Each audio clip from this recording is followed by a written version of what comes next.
Hello and welcome to Talking Aussie Books, a weekly podcast bringing readers and writers of Australian fiction together. I'm Claudine Tinellis. As an avid reader and passionate advocate for Australian fiction, I make it my mission to spotlight local talent. So if you're looking for your next read or simply want to learn more about the Australian literary scene, this podcast is for you. Grab yourself a cuppa, sit back and relax.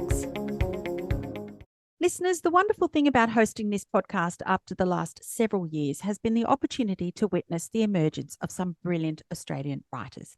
And my next guest is a case in point. I first interviewed Canadian-born Ashley Kalagian Blunt in 2019 when her debut novel, My Name is Revenge, was published. Since, Ashely has published a memoir, How to Be Australian, along with other writing which has appeared in the Sydney Morning Herald, Overland, the Griffith Review of Books, and Kill Your Darlings, just to name a few. Ashly also teaches creative writing and co-hosts the popular podcast James and Ashely Stay at Home, a podcast about writing, creativity and health. This year, Ashly can add another feather to her already crowded cap with the publication of her much-anticipated crime thriller novel, Dark Mode. A compulsive, highly relevant and riveting book, Dark Mode will have you guessing until the very end. A chilling insight into the dangers we face online every day, Dark Mode shines a spotlight on the darkest and most disturbing aspects of modern society. An absolute must-read for all crime fiction fans, and it gives me such joy to welcome Ashly back to the podcast today. Hi, Ashly. Thank you so much for having me back, Claudine. It is such a pleasure to be here. It's a pleasure to have you. So to say that this book both scared and impressed me would be an understatement. Such a clever and timely book. And I wanted to say congratulations, Ashly. How are you feeling about its release? Very excited. It's just started, appearing on Instagram in the hands of readers, and that's just such a joy. I really, I've been waiting for it to come out. We signed the contract a year ago with a publisher, so it's amazing that it's finally here. It feels like that time has passed very, very slowly for me. I can imagine that it has. Clearly, Ashly, there was a great deal of research that went into this book, but I wondered if you could share the first seeds of inspiration. I mean, it's a book that does a deep dive into the online world and the dangers that lurk there, but it's so different from My Name is Revenge and also How to Be Australian. So what compelled you to write it? Oh, wow, that's such an interesting question because this book has some layers to in terms of answering that question. So I think one of those was people who know me and my work will know that I was diagnosed with chronic fatigue syndrome in 2017, and it was quite, it wasn't as severe as it could have been as it is for other people, but it was severe enough that it kept me mostly bedbound and housebound for the first couple of years. And I filled a lot of that time with true crime podcasts and every single episode of Law and Order Special Victims Unit and crime fiction audiobooks and crime documentaries on Netflix. So basically, any crime narrative took me out of the world I was in. I couldn't listen to like writing podcasts because they just broke my heart, because I couldn't, be out in the world doing things and doing my writing and engaging. So yeah, it was crime fiction that like really pulled me through the worst of the illness and true crime. So then I had literally thousands of hours of like true crime cases compacted in my head. And I've always been a crime fiction fan, like going back to Nancy Drew and the Hardy Boys. And then, I started reading John Grisham when he was kind of at the height of his popularity when I was a teenager. And so I think I'd always been kind of afraid to write like a crime thriller, because I think it's like, oh, you need to know so much. You need to know about how the police work, and you need to know about like the justice system, and like you just, and I just didn't feel prepared to try it. But then after I'd spent all this time listening to all these true crime cases, I thought, actually, I think I maybe know enough to give it a go. And so I went in very much with this idea of, you're going to give this a try. It was the pandemic. I'm like, whatever. If it doesn't work, you'll try something else. You go back to nonfiction. Like, it's fine. So I think that spirit of experimentation helped because I wasn't putting any pressure on this book. And I had a lot of fun writing it, which might also, again, be I wrote most of it during the pandemic, so there was no other fun anywhere. But part of the inspiration specifically for the story was there was one particular twist that I thought of, and I was like, I've not seen that in crime fiction before, and I wonder if I could pull that off. So I kind of built the story out from the twist. And the other thing is the dark web plot. And the dark web plot came from one day I lost my driver's license a block from my house. It fell out of my pocket. And I, thought that's annoying. I'm going to have to replace that. And then the next day, Claudine, I went on the back end of my author website, and it was flooded with traffic from Russia and China and Ukraine. And I was just like, what is going on here? Because that is not normal. Like, nobody in Russia is normally Googling me. And so what I realized doing some research is that someone had obviously taken my physical driver's license. And instead of putting it in my mailbox, they put those details on the dark web. And we know, from the Metabank hack, from the Optus hack, that people are selling our private information on the dark web. And so someone had taken my information and put it on the dark web, but the details on my driver's license alone aren't, they're something, but they aren't complete.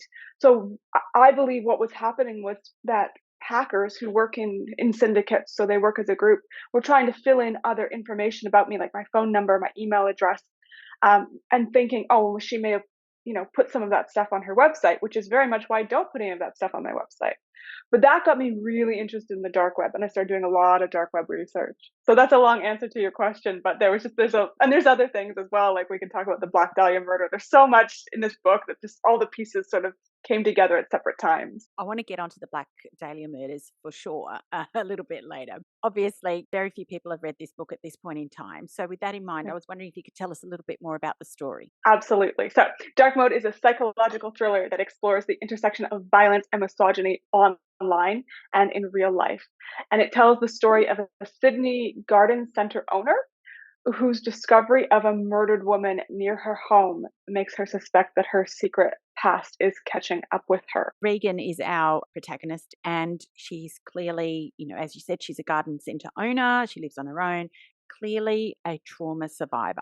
And she had a terrible thing happen to her when she was young and sadly didn't get the support she needed to help her deal with that trauma. But after being so careful and so guarded, when she finally does let her guard down, it has very real consequences for her, doesn't it? Absolutely. Yeah. So part of the plot early in the story, she meets someone, and she's really excited because, she has been so guarded for so long, and it's been many, many years since anything happened that would make her think that she needs to continue being so cautious. When the book opens, she has very, very minimal web presence. She has almost no online presence except for a website for her garden center. And then that's it. And people can email her through that website. And that's her only online presence. That is how cautious she is. Now, this book is set in 2017. And part of why I set it in 2017 was I kind of felt like that was around the last time that it would be reasonable for someone to have that little web presence and be operating a business. That was the year, it's crazy to say this now, that was the year that my husband upgraded from a simple brick cell phone to a smartphone. He hadn't had one till then. And now it just seems like there was a time we didn't have smartphones. Like, what? So she's very, very cautious, but she meets someone, and this person, and she's wary at first, as she is of everyone. But this person wants to help her, and at a time when she really needs some help because she has such a minimal web presence. Her business, she's got a small little local business, and it's really struggling. And he says to her, I think if you had some more social media for your business, that you could probably, turn more of a profit, or turn any profit at all. And so because she needs that help, she decides to trust him. Given that Regan was such a careful and damaged person in many ways, I wondered, Ashely, how did you get inside Regan's head? That's a great question. And that was a real challenge. That took many, many, many drafts. I think probably her character was the biggest challenge for me in terms of writing this book. I think because she was so guarded and so wary, she came off originally in early drafts as unlikable. That word got thrown out a lot. So I have a writer's group where we exchange chapters once a month, and we give written and verbal feedback on those chapters. And yeah, so much of the issue in the early chapter was, how do I make readers want to go on this journey with her when she's so cautious of people and so afraid. I think having the writers group, like, I don't know if this book ever would have gotten anywhere without them. Like, by being willing to read the same chapters over and over as I kept developing them, she became a person who I think, yeah, you're like, oh, I feel for this person. Like I want to be with her. And I have some insight into why she's behaving the way she does. Because one of the very, very first things is chapter 1, opens with her finding his body. She goes for a run in her neighborhood. She lives in Sydney's inner west. She goes for a morning run very early, and she's in a laneway, and she finds this body of this woman who's very clearly been murdered. There's no question about that. So I'd watched 431 episodes of Law and Order Special Victims Unit, and there's a real trope, and it's not just in Law and Order, but it's so many times episodes open with like random people in New York City find a body, and then it jump cuts to the police are there on scene. And so what we put together is, oh, these people called the police. And I really wanted to subvert that trope. I really wanted to open with her finding this body and knowing she should call the police and not calling them, and feeling like I'm not willing to do this. This is something I'm not willing to do. I'll have to give them my name. I'll have to give them my address and like my real birthday. And I'm just not going to do that. And even though she feels for this woman, she takes off. So that's how wary she is. And my early readers were like, what is she doing? It's like, okay, like you got to jump on board with her pretty fast. I'm really thankful for their feedback, because I got the novel to a point where the first agent I sent it to within 3 weeks was like, we've got to meet. So clearly I got it working, which again, my writers group was my saving grace there. Yeah. My next question was going to be, did you find her difficult to write? And I can, obviously, yeah, you did. But I guess the introduction of her best friend in many ways, Min, also added a bit of light to her character. Instantly, everybody loved Min. Everybody loved Min. They're like, she's great. All right, good. Well, that's easy. Yeah, if Min could love her, then we can love her. That's good to know. And one of the things I really wanted to do again in this novel is explore female friendship and some of the challenges around female friendship. So Min Lee, she's Korean Australian, and she and Reagan meet in Korea. This is years before the story starts, they've both gone there to teach English, and that's where they meet, and they live in this little village together where they're two of the only people who speak fluent English, and they both happen to be from Sydney. And they become very, very good friends. And of course, this is based on my time teaching English in Korea. And those situations where you have this really, really intense friendship because you have this proximity and you have this context, and then you leave that context, and all of a sudden the friendship is never going to be the same because you're in a different place and you've got different commitments, and you're not living right next door to each other, and you still love this person, but everything's changed. Their relationship does change a little bit, but they're still good friends. Yes, they're still very, very close. They're still very close. But whereas Reagan has committed herself to her business and has stayed very, very cautious and doesn't date anyone, Min has met this guy and fallen in love, and she's got 2 adorable children, and she's had this super successful career as a crime journalist, and then writing a true crime book. So they're in very different places in their life, and Reagan can't help but be a bit jealous of when she goes to Min's home, there's all this love in the house, and the little kids, and you could Reagan really, really would love to have a family, and that's just not the situation she's in currently. Now, Ashely, your exploration of the dark web in this novel is nothing short of terrifying. It's the platform of choice for pedophiles and extremists, and as your novel demonstrates, militant misogynists, a place where disturbing ideologies are promulgated and illegal activity promoted. How on earth did you research this, and how much of what you explored in this novel was based on real life incidents? Oh, that is a great question. So the attitudes of, like you mentioned, the militant misogynists, everything that they say in terms of their attitude toward women. So they use this term in the book. They refer to women as foid, F-O-I-D. It's a term that's short for female humanoid, which is what they refer to women as.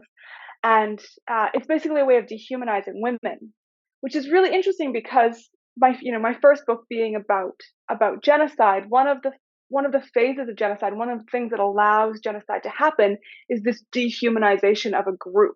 So I wasn't looking for connections between the 2 books, but it was really, really alarming to find this connection.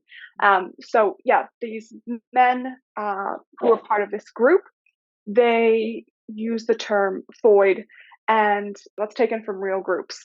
I think one of the key differences, actually, one of the things I fictionalized is that I put this group on the dark web to make them creepier and scarier, but really I based this on groups that are all using the surface web. Like, they don't need to be on the dark web. They can have a closed website, password access website on the clear web, and they can operate freely. And so, these groups are based on incels, involuntary celibates, MGTOW, men going their own way, pickup artists, who these are all groups that identify themselves as seeing women as inferior and actively promoting, male supremacy effectively. It's so horrifying to read that in print, the attitudes expressed and the way they view women. It is utterly shocking. And you touched on this a little bit earlier, but to the extent that I can say that any of this is fascinating, i.e., these kinds of attitudes and the fact that they promulgate these attitudes on the internet, I was intrigued by this kind of terminology, words, as you said, like foids, like incels and PUAs. And I particularly, and this isn't something that's used possibly on the dark web, but I'd never heard of the term swatting before. So can you explain Oh, that a little bit? yeah. So swatting it's a phenomenon that happens largely in the US. And the reason it's called swatting is that it comes from the term SWAT team. Mm. And what it is when you call emergency services and you provoke them to respond to a person's home or business, uh, when there is actually nothing happening there. You're provoking a response in order to terrify and disrupt whatever's happening at that home or business. So, for example, if I called up emergency services and told them that you had a bomb at your house and you were threatening to kill your family, what I would be trying to do is get a huge SWAT response that would, bust into your house and completely terrify you. In America, they have these over militarized police services, and so their instant response, of course, if someone calls and says, so and so's got a gun, so and so's threatening their family, or there's a bomb, they send out the SWAT team and they send out a huge like military police response, and people have died. Like, they've ended up killing people because they responded. People don't know what's going on and they walk out the front door like, what is happening, and they get shot and killed. And in Australia, now there have been swatting incidents in Australia. People have been arrested for them.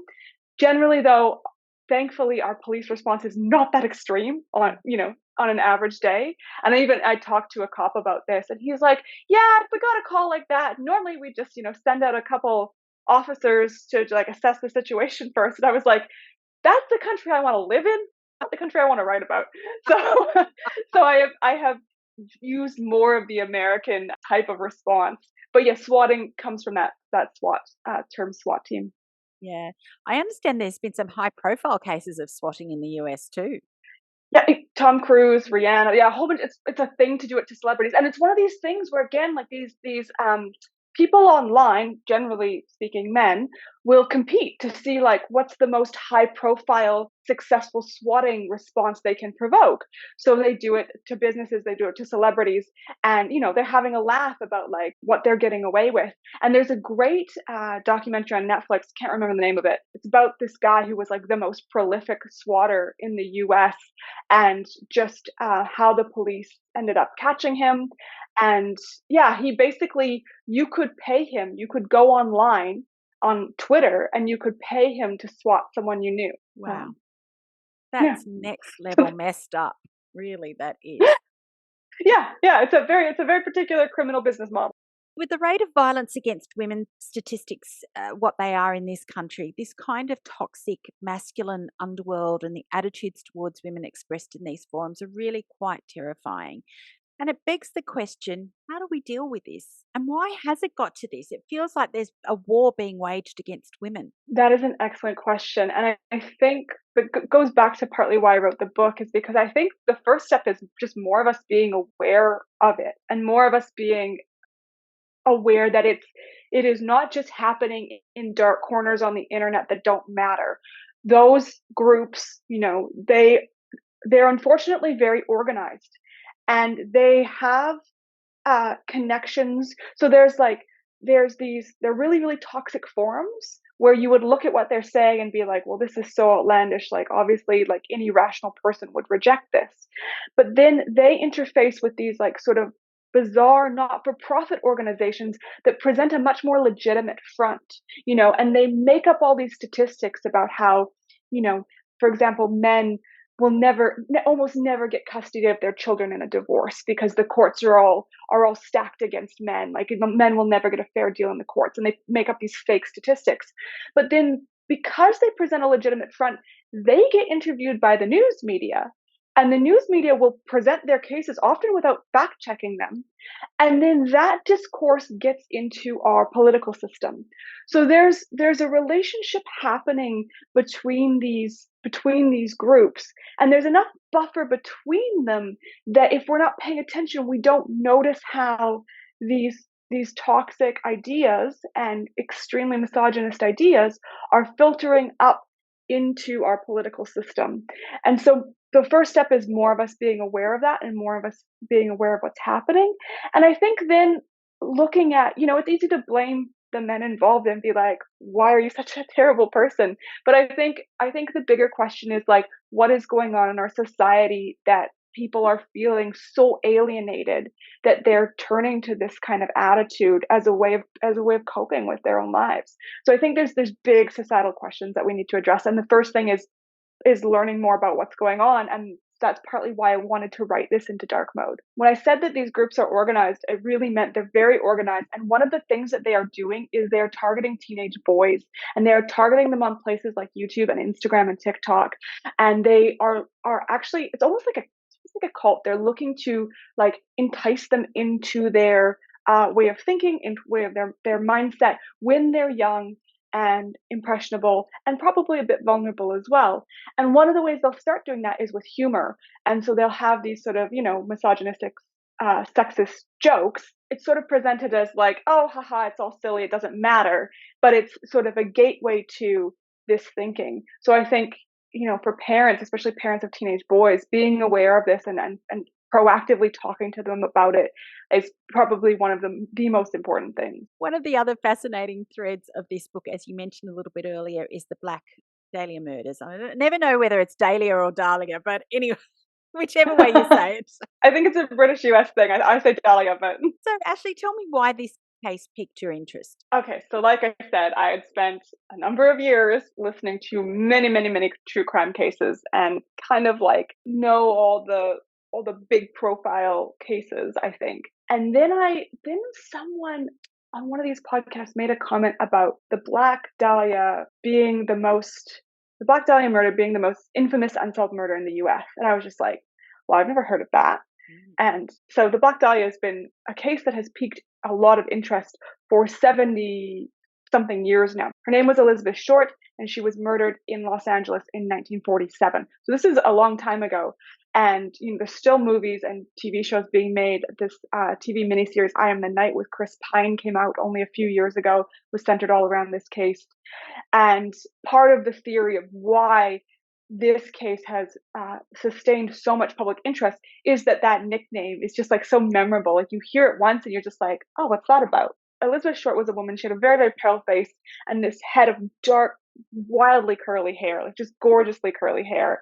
And so she sort of looked like a flower. Also, she was known for wearing a flower behind her ear. And there's debate about whether she earned the nickname. People called her that in life, or named her that after her death. So when I heard this most infamous unsolved case, I was like, okay, I've got to find out what this is about. And the case is just so interesting, partly because of that sustained history, but also because, I won't get too graphic, but she was discovered in an empty lot in a residential neighborhood in Los Angeles in the morning. She'd clearly been posed. She was cut in half at the waist, and her torso was sort of offset from her legs. They were about a meter apart, and her arms were splayed up in the air. She was completely naked, and there were all kinds of specifically made wounds all over her body. I know in pop culture, you often see posed corpses, but in real life, it is very, very rare for a murderer to pose a corpse. It's like less than 1% of the time it happens in cases. So this was like, someone was very intentionally trying to get attention. And so you can't help but be like, what is going on here? Like, what was going on in this person's mind, and who and why, why did this happen, and who did this? And So it is officially unsolved still to this day. There's some very interesting theories. Lots of people have devoted, years and years of their lives to solving this case and written many, many books. In dark mode, I go into the theory that I think is the most compelling, and I talk about why I think that's the most compelling. Actually, it's actually Min is talking about why she thinks it's the most compelling. She's sort of speaking for me in the book. There's one particularly really fascinating theory that was put forward by an LA police detective who, after he retired, found out his father had been a suspect in the Black Dahlia murder, and he sort of was like, oh, well, I've got time in retirement. I'll just this is an interesting case. I'll look into this. With the sort of intention that he was going to prove that his father was, of course, innocent. And actually, his investigation led him to conclude the opposite. And he's now written 3 books about all the evidence that he's collected that he believes supports his theory that his father was the murderer. Absolutely fascinating. And I love the way you wove this story and this unsolved murder into this case and how it resonated with the events of this novel. Stunning. Oh, thank you. Do you think that by writing this book that you have an altered perspective of how to keep yourself safe online? And would you change anything about your online activities? If I wasn't an author, if I didn't need to have a public profile, I wouldn't have social media, I think, just because I do I like social media. I genuinely like it. I like interacting with people there. I've made great friends there. But I do also feel like, you put a lot of yourself out on social media. You put a lot of your life out on social media. And that makes me a bit nervous. I think it's probably safer not to have it. So I just try to be as safe as possible. And yes, part of writing this book has just been being aware of all the ways that we are not safe online. And part of that is through no fault of our own.